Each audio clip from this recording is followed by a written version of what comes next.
Hello ভাই, সালাম আলাইকুম। ওয়ালাইকুম আসসালাম। তো ভাই আপনারা ভালো আছেন? হ্যাঁ, ভালো আছি। তুই এলা ভাই ভালো আছেন? আলহামদুলিল্লাহ। আচ্ছা, আপনারা তো জেলে নাকি?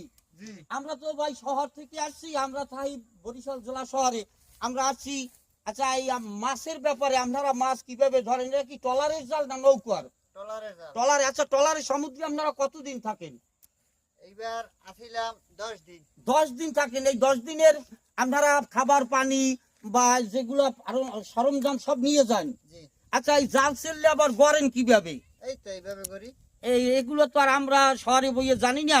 তো আলহামদুলিল্লাহ, আপনারা এক সিজনে কয় মাস বাইন জাল সাগরে?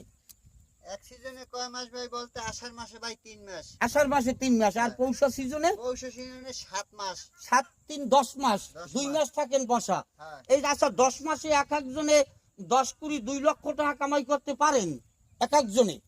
আল্লাহ যদি দেয় আর কি বেশিও কামাই। হ্যালো গাইস, সালাম আলাইকুম। আমরা সমুদ্র পাড়ে এই জেলেদের সাথে আলাপ করলাম।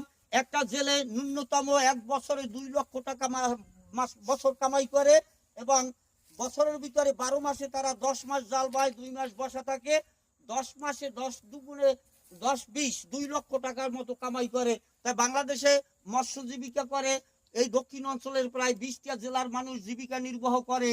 তো বাংলাদেশের 64 জেলার 20টা জেলার মানুষই সাগরের উপর নির্ভর করে। তো ধন্যবাদ।